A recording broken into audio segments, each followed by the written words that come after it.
24,24,000 সোমবার তৃণমূল ছাত্র পরিষদের সমাবেশের আগে এমনই স্লোগান তুলল শাসক শিবির। তৃণমূল ছাত্র পরিষদ এবছর 24 বছরে পা দিচ্ছে। 28 আগস্ট তাদের প্রতিষ্ঠা দিবস। তবে রবিবার বলে এবার ধর্মতলার গান্ধী মূর্তির পাদদেশের সমাবেশ হচ্ছে সোমবার, অর্থাৎ 29 আগস্ট। সেই সমাবেশ থেকেই 2024-এর লোকসভা ভোটকে লক্ষ্য করে ঝাঁপানোর বার্তা দলের।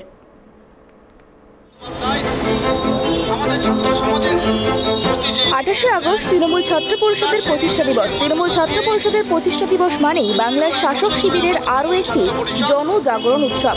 28 আগস্ট রবিবার পড়ার কারণে এবছর তৃণমূল নেত্রীর নির্দেশে এই দিনটি পালন করা হবে 29 আগস্ট। প্রতি বছর এই দিনে লক্ষাধিক ছাত্র সমাবেশে উত্তরিত হয়ে ওঠে ধর্মতলা মেয়র রোড। এই সমাবেশ থেকে ছাত্র সমাজকে আগামী দিনে দিশা দেন তৃণমূল নেত্রী মমতা বন্দ্যোপাধ্যায়। 21 জুলাই জনশুনানির পরে একমাত্র বৃহৎ কর্মসূচি তৃণমূল ছাত্র পরিষদের প্রতিষ্ঠা দিবস। প্রাঙ্গণে পথ চলতাম আমাদের ছাত্র সভাপতি যারা রয়েছে তাদের সাথে। তো আজ কোনো কারণে যে না যেতে পারি সেটা কাল হয়েছে। আমরা কালকে যাব কলকাতায়, আমাদের বিপুল সংখ্যক ছাত্র নিয়ে কলকাতার প্রাঙ্গণ কালকে ভরিয়ে দেবো। বিরোধীদের বুঝিয়ে দেবো যে আমরা তৃণমূল ছাত্র পরিষদ, আমরা লড়াই করতে জানি, লড়াই দিতে জানি। এই দিনটিতে শহর কলকাতা যেন ছাত্রদের হাতে চলে যায়। গত 2 বছর করোনা আবহে মেয়র রোডের সমাবেশ করা যায়নি, কিন্তু এবছর বাংলার করোনা পরিস্থিতি অনেকটাই নিয়ন্ত্রণে।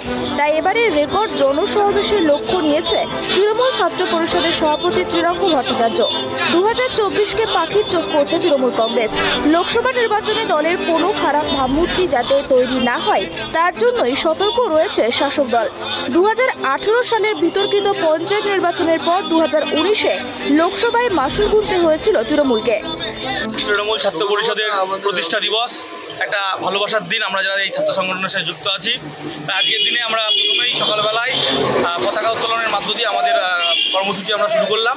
এরপর কিছু সোশ্যাল মিডিয়া আমাদের কর্মসূচি রয়েছে, সেগুলো আমরা করব।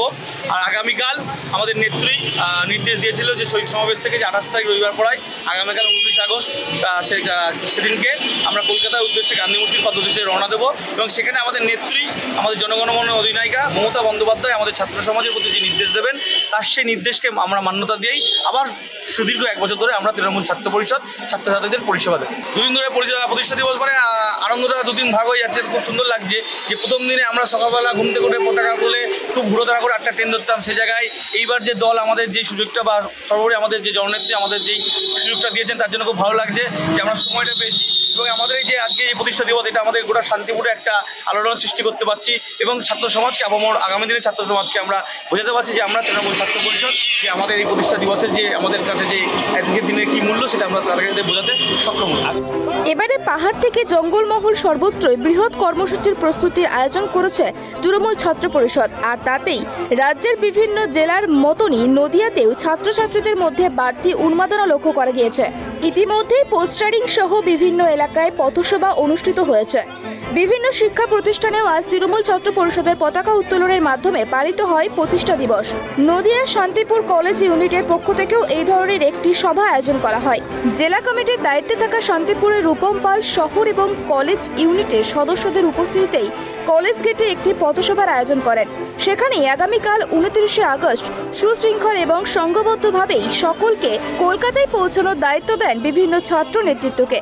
তিনি বলেন, চোখ ধাঁধানো ভিড়ে আগামী প্রজন্মকে শপথের মঞ্চে। নদিয়া থেকে মলয়দের রিপোর্ট, ট্রাইব টিভি।